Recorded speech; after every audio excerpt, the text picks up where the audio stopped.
Hey,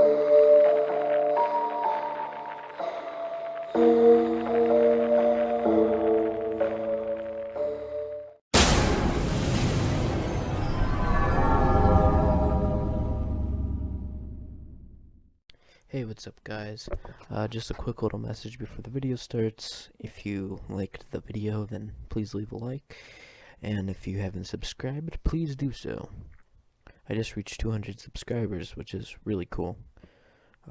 If you guys would like me to do a Q&A, leave as many questions as you want down in the comments and I will answer them all.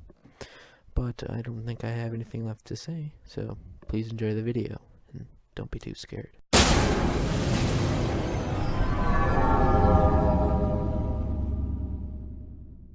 When I was about 7 years old, my father bought a few hundred acres in southern Mississippi, about an hour and a half west of Mobile, Alabama. He built a small cabin on top of a hill that was in the middle of a large field surrounded by woods.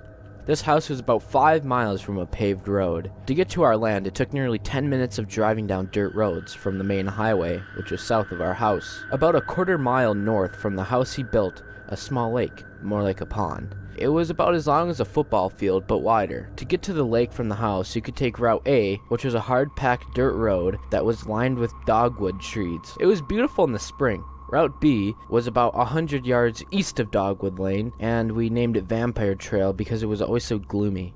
The trees blocked out the sun on the brightest days, and it had a slight decline as you walked towards the lake. I say walked because this trail was not for vehicles. Thick woods filled the area outside and in between both trails.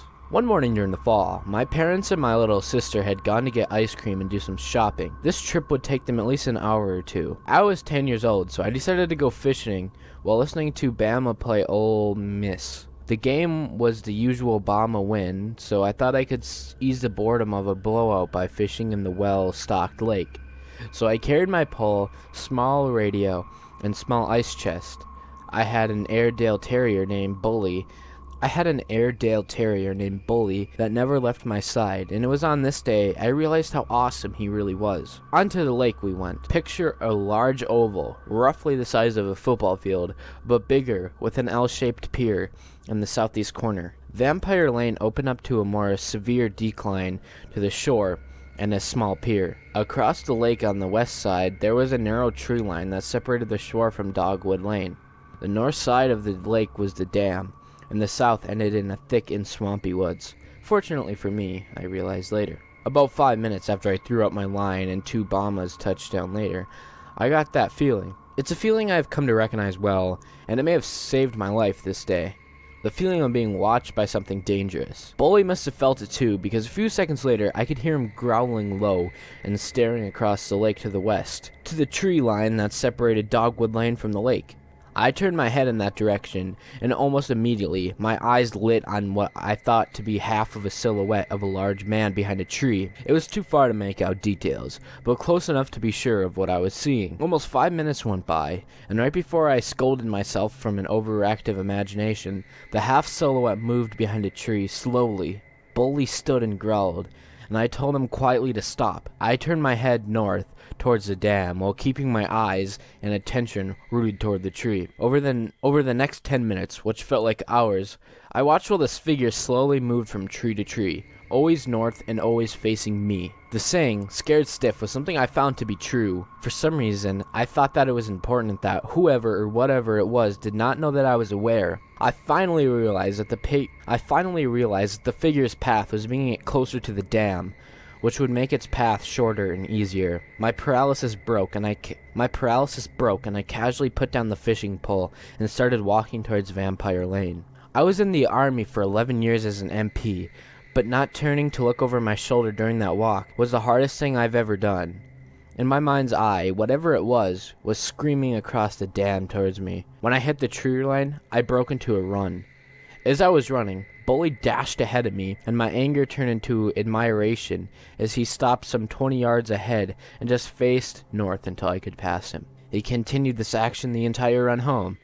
My dog was watching my back. Just epic. Although I can grasp the awesomeness of this now, at the time I was so scared that I was literally sick. Even at such a young age, I knew that a large man watching and trying to creep up on a 10-year-old boy was up to no good. When I reached the cabin, I immediately locked the door and got one of my dad's shotguns as well as his .38 revolver. I sat at the large front window, my eyes glued to both trail openings and the woods between them. My family returned shortly after, and for some reason, I did not mention what happened. I never felt safe there again. When me and my friends or my little sister wanted to go anywhere other than the area around the cabin, I made sure my parents were with us. What scares me the most, though, is the fact that our closest neighbors were about 2 miles northwest of us, with thick woods in between as the crow flies. Who or what the hell was watching me from the woods that day? Guess I may never know. I sometimes wish I could go back there, as a grown man with military training as I am now. Bully lived the full life and was put to sleep peacefully as a very old but great dog, the best dog I've ever known. Edit. My dad sold the land a few years later after this incident and bought a beach house on the beautiful Gulf Coast. I didn't mind.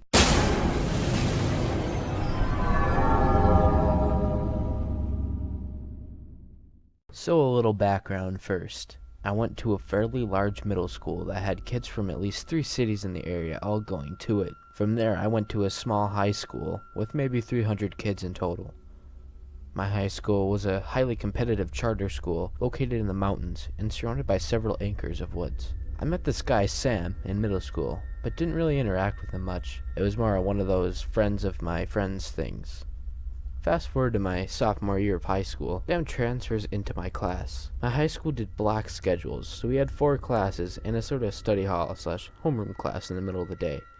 Sam transferred partway through sophomore year. I didn't know how this happened, but he ended up in 4 out of 5 of my classes. At this time, I had established a bit of a reputation at the school for being helpful and a good student, so when Sam transferred and seemed to be having a tough time, I was asked to sort of take him under my wing and help him out.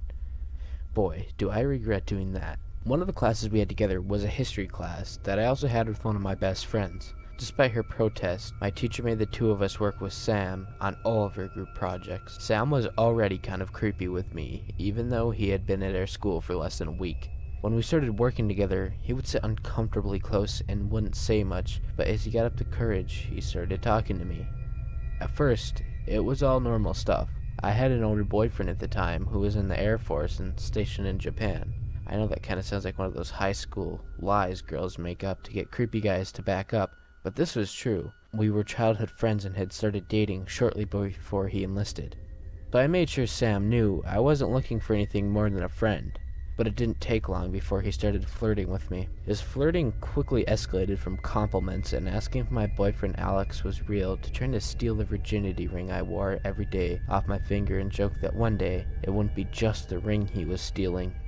I was freaked out, but I figured there wasn't much I could do since we only saw each other at school and he had no clue where I lived. Back when I was in high school, the chat that's a part of Gmail, now called Google Hangout, was like an AIM messenger of the time. So everybody used it, and there were several group chats that I was a part of for my school that used personal email addresses rather than our school Gmails. Through this, Sam got my email address. He started sending me creepy, sexually explicit emails of things he dreamed about. I won't share the one I still have saved, but they were gross, especially to a Christian virgin girl. He often had some part about me moaning how I loved him, not Alex, over and over again.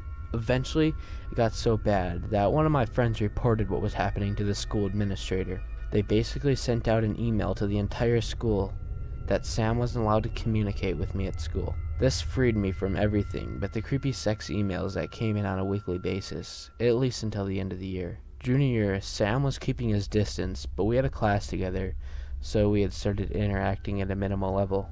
I mostly just ignored him and hung out with my friends though. Senior year is when things started to get really bad again, and I didn't realize how bad they had actually been my junior year until this point. We both took advanced martial arts as an elective class that year, which meant not only did we have to talk, we actually had to spar and train together. The worst thing about this is that my high school gym was about a 3 to 5 minute walk from the rest of our campus, and you had to walk through a trail through the woods I mentioned earlier to get there and back. Sam would wait for me every morning at the top of the trail before school, and the bottom of the trail after class, just so he could walk with me, although he usually walked a good 5 feet behind me and didn't talk to me. At this point, my long-distance relationship was beginning to fall apart, and Sam saw this as his opportunity. He started telling me stuff about how I was his soulmate, and I just didn't see it. He also told me that he had drawn some sort of rune that eternally bonded our souls. Don't ask me what it's supposed to mean. Sam was into all sort of Wicca, dream, waking, and other magic stuff that I wrote off as stupid jokes. As we came up on the end of our senior year, some of my teachers started asking me about essays, short stories, and poems I'd written and turned in earlier years. As we came up to the end of our senior year, some of my teachers started asking about essays, short stories, and poems that I had written and turned in during earlier years. I eventually found out that Sam had been taking my old writing out of the trash at the end of each year. When I cleaned up my locker and threw all those old assignments I no longer cared about away, and turned them back in as his own work. I insisted I knew nothing about it, and my school decided to search his locker. The thing was like a crazy shrine to me. He had piles of my old homework and assignments that I had just thrown out, and 4 or 5 composition notebooks that I'd used to keep as diary/poetry journals that I assumed I had lost at some point. The school assumed he was simply keeping my works in hope of turning it back in and getting better grades so he could actually graduate, but it felt really creepy to me. The school took all of my work and made me take it home and suggested I not throw old assignments away at school, or I'd get in trouble for letting him copy me. Thing is, the other thing they found in his locker that they didn't care about, but I did, was several word magnets that my friends and I had made to leave notes in on each other's lockers. I know they were the ones out of my locker, which meant he also knew my combination. A few weeks after they raided his locker, I was getting changed back into my regular clothes after martial arts class, discovered that my bra and my extra workout shirt were missing out of my locker. I reported it to the school, but nothing ever came of that. I'm fairly sure Sam stole them, but I have never been able to prove that. After that, he stopped talking to me for the most part. I had a new boyfriend who actually went to our school for the last 2 months of my senior year, and Sam was terrified of him. The only thing that happened were one of the composition notebooks that had completely filled with quotes and poems I found and liked, and a bunch of original poems I wrote went missing, and occasionally the magnets and other things in my locker seemed to magically rearrange themselves in ways that didn't make sense. Some of my friends knew my combination, although they swore they never touched my stuff. I just figured it was them trying to be funny. After graduation, I figured I was finally free of Sam. Instead, he started more legitimately stalking me after this. At first, it was just emails from accounts I didn't recognize for things that didn't make sense. I marked all of these as spam and ignored them. Then he made an account under the name of one of my former friends from high school. I thought it was actually my friend Becca emailing me, so I responded. We carried on a pretty normal email conversation for a few weeks, and then she got weird. She and I had talked about our relationship and things like that, so she knew I had a boyfriend. She started asking me to send her nudes, and insisted that if I didn't, she would hurt herself or try to kill herself. Had told me that she was living somewhere in Colorado, so I was pretty sure I couldn't call anyone and say something. She used to send me pictures of the deep cuts on her arm, and even counted off pills she took when I refused to do what she asked. I'm not proud of what I did, or that I fell for Sam's games, but I did what I was told for fear of being responsible for someone's death. This went on for several months, until I finally got tired of it and actually deleted my email. Things were quiet from there, as I started my first year of college. However, I soon found out from a friend of mine that Sam was attending the community college, which is within walking distance of the college I was attending. I didn't think Sam knew where I was going to college, so I figured I'd be fine, and I was for about the first month. Sam started showing up outside my classes. At first, he would just stand there in the sea of people leaving my class until he knew I saw him, then he would walk away. This started to really freak me out at the time. I had no friends at the college, no boyfriend to intimidate Sam. After a few weeks, I started getting emails to my college email address. They always came from different email addresses that had no subject and always 4 attachments. They were always me somewhere on campus, eating, in class, headed to my car, even photos of me heading into the bathroom. I reported everything to campus police, but they told me that unless I could prove who was stalking me, there wasn't much they could do about it. I established the habit of getting on and off of campus as quickly as possible and not talking or interacting with anyone. After my first semester and Christmas break, things calmed back down for a while, and I started trying to make friends, which turned out to be a mistake. which turned out to be a mistake, but that's a story for another time and another Reddit. I had started working in a store in my local mall. Hadn't heard from Sam or Becca in several months. Sam started showing up in my work that January. I worked in a home decor store, so the store had pretty narrow walkways between displays, and it was impossible to know when there was someone coming up from behind you, and the cameras in half of the store were dead. At first, he would just wander around, and if I was working, he might do something like break something in my section of the store. One of my co-workers actually saw him do it a few times. I worked on a rotating schedule, so I worked different times and different days each week, so he couldn't just wait for me to show up. If he went to the store and I wasn't there, he would ask when I was working, claiming to be my boyfriend. After about 2 or 3 times of my managers and coworkers asking me why my boyfriend had come in and asked for my schedule, I found out it was Sam. I explained the situation to my manager, and they let everyone know that if Sam showed up while I was working, they had to alert the manager and me so I could stay in the back. They were also told to tell Sam that I no longer worked there in hopes he would stop. It took my manager threatening call to mall security for him to finally stop coming around my work before popping up on my social media again last year. They claimed that he had changed and he wanted a second chance. Me being the stupid person that I am, and always wanting to give people the benefit of the doubt and only see the best, started to rebuild a friendship with him. At this point, I was actually single, but trying to build a solid friendship with a guy I had a thing for a really long time, my now fiancé. It was only a week into us talking before he started being creepy again and begging for nudes and sending me messages like the sex emails he used to send me in high school. My now fiancé, then he was just my best friend, although he asked me out within a couple weeks of this, signed into my account on Snapchat and basically ranted at this guy, telling him to leave his girlfriend alone, and the next inappropriate message he sent me would mean my boyfriend immediately blocked his account and he would never speak to me again. After that, I tried to put some distance between us, although I started to be friendly and answer when he talked to me. After a couple months of this, Becca made her appearance. She started talking to me on Instagram as someone completely different.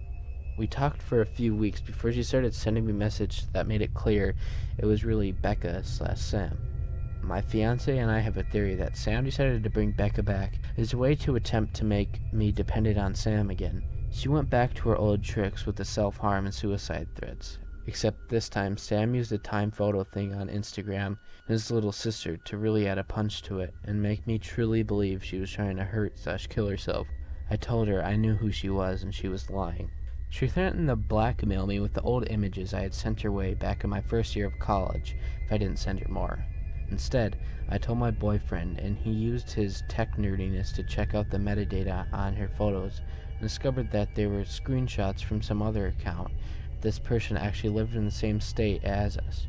We reported Becca to both Instagram and our local police, and I spoke with a lawyer friend of mine about things she had said, and then blocked both Becca and Sam.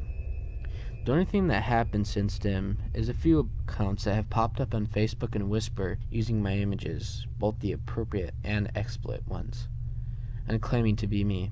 My fiancé has a search algorithm set up to find them, although as soon as one of them comes up, it's down before either of us gets a chance to report it. It doesn't happen consistently, and entire months go between incidents, but honestly, I wish it would just stop already.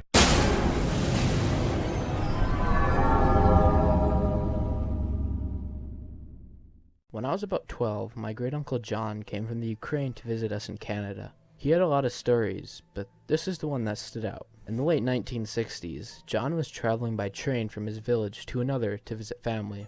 He had to change trains at one point and was dropped off at what amounted to a platform and a hut in the middle of nowhere. There was no one else at the station, and other than a dirt road that led off into the surrounding woods, there was nothing there. He waited for some time, but no train came. It was winter and getting colder and darker, and just about the time he started to worry about a place to stay for food, an old woman appeared out of the twilight. She asked if he was waiting for such and such train, and when he said he was, she said it wouldn't be along until the following day. She asked if he needed a bed for the night and offered him a meal and a room at her house, which he said was about an hour's walk from the station. Lodging with locals was more or less the standard when traveling in this part of the USSR, and Great Uncle John wasn't looking forward to a hungry night on a cold platform, so he was glad to accept her offer. He took a suitcase, and they set off together down the dark road into the forest. It was more than an hour away, more like 2. And by the time they arrived at the woman's small 2-story house, John was tired and hungry. They went inside, and the woman lit some oil lamps and warmed some borscht for them. It was the first time John was able to see the woman clearly, and he started to realize that the old woman was actually a man. Not wanting to pry, and too tired to care, John finished his soup and asked where he would be sleeping. She led him upstairs to a room with a window that contained a single bed and nothing else. He thanked her, they said goodnight, and she closed the door. Then she locked it, leaving him in the dark.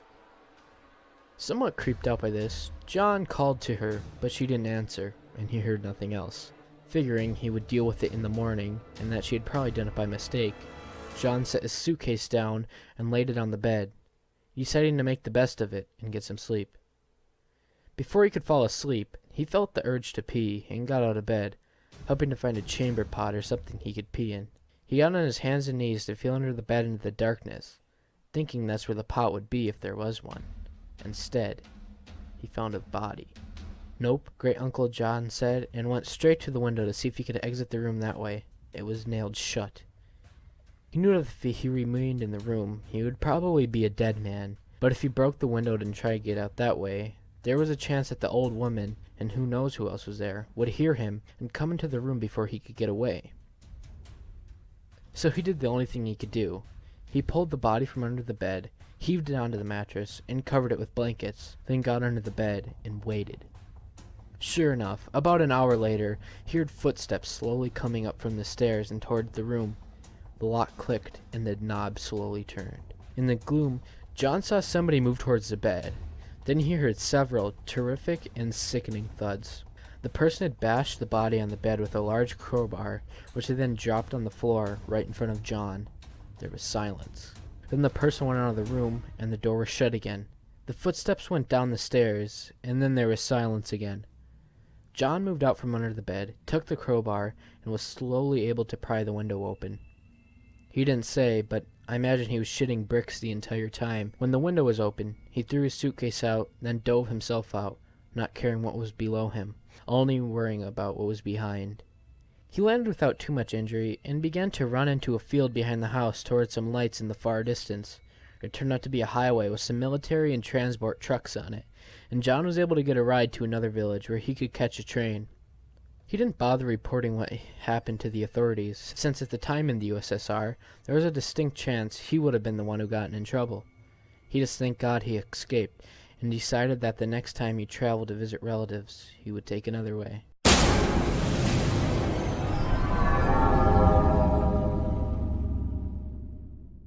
When I was 21, I transferred to a college in San Francisco. I checked out a room for rent on Craigslist. It was in a really nice 2-bedroom apartment. It was cheap rent and close to campus, so it was the ideal spot. The girl who lived there was 29, and her name was Beth. She was tall and wide, and she had jet black hair and wore pale makeup.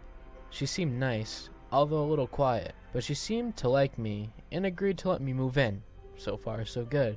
My first night there, we went out for pizza, and that's when I could tell something was a little bit off with her. Throughout dinner, she kept telling me how much I looked like Shia LaBeouf. I didn't know what to say, so I just shrugged it off with a thanks? I mean, I look nothing like Shia LaBeouf, so it didn't make any sense to me. When we got back home, she asked if I had seen her room yet. I said no, and so she took me to see it. Her room were covered in posters of Shia LaBeouf. She had even printed out photos of him all over her mirror. She owned all his movies. I didn't know what to make of it. It was creepy. The whole night she had been saying I look like him, and now it's obvious that she's obsessed with the guy. A few weeks passed, and I never really saw her that much. We didn't spend any time together, really. She would come home from work and practically run to her room. She would spend the whole night in there. She had this creepy high-pitched giggle, and I would hear her giggling through the walls all night. I wonder what the hell she could possibly be doing. Occasionally she would come out and talk to me for like 2 minutes, and she would be slurring her words, so I suspected she was drinking a lot. Sometimes she wouldn't say anything and would just stand in the hallway and watch me in the living room. I would turn and see her and be surprised and say, "Hello, Beth," and then there would be this long awkward pause, and she would give out her creepy high-pitched giggle. It was uncomfortable being around her. She gave me chills. One night, I woke up at 2 a.m. because I heard what sounded like the front door being unlocked. I came out of the bedroom, and all the lights were off, but I could still see Beth standing at the front door. She had her face against it, and she was turning the lock back and forth over and over again. And every time she turned a bolt, she mumbled my name, Max Barker, Max Barker, Max Barker. Seeing her stand and mumbling my name really freaked me out. And it doesn't help that she kind of looks like a bigger version of the girl from The Ring. I just went quiet and went to my room and tried to sleep. One night, I was watching Gladiator, and she stumbled out of her room, turned on the living room light, forcing me to pause the movie, which was annoying. She then asked me if I wanted to hear about her ex-boyfriend. It was an uneasy sig into the topic, but I said sure, and then awkwardly sat back to listen to her. 10 minutes into the story, she was screaming at the top of her lungs about their breakup. I was worried that the neighbors were going to call the cops, and she wasn't really listening to me when I was asking her to lower the volume. Amidst of all her screaming, one thing she said really freaked me out. She was in such a fit and yelled, "I slit his fucking throat." That was a big game changer. Suddenly, I had no idea what this girl was capable of. She was practically a stranger, and everything I had seen was becoming alarmingly disturbing. After a few more minutes, she told me thanks for listening, and she started doing her giggle. I got out of there pretty fast and went to my room to go to sleep. I had a pretty uneasy feeling about being in the house with her, and what's worse is that there was no lock on my bedroom door. I pushed the edge of my dresser in front of it to act as a little barricade. I woke up in the middle of the night to the sound of my dresser scraping against the floor. Beth was pushing the door open. I turned on my light, shouting at her to stop. I could see her through the opening door. She was so drunk and had this insane look in her eyes. I pushed the door closed and yelled at her to go to bed. I could hear her walk back up to her room, but I couldn't fall back asleep. The next morning, when I went into the hallway, my heart dropped. I saw one of her steak knives that was sitting on the floor by my door. I got goosebumps all over my arms. All I could think about was her saying that she slit that guy's throat. I confronted her about it, and she didn't remember trying to push my door open. She said she didn't even remember telling me about her ex. I had enough. My lease was month to month, so I found a new spot and moved in. About a month after I moved out, she contacted me. I was at the movies and my phone was off. When I got home, I turned on my phone, and to my shock, I received 40-plus text messages that she had sent me over the past 2 hours. They were all just insane texts that ranged from everything from, "Hi, how are you?" to, "I fucking hate you." It was insane. I didn't respond and never heard anything from her again. I always wonder what would have happened if I hadn't set my dresser in front of my door. Would she have quietly come in my room and slit my throat? It freaks me out.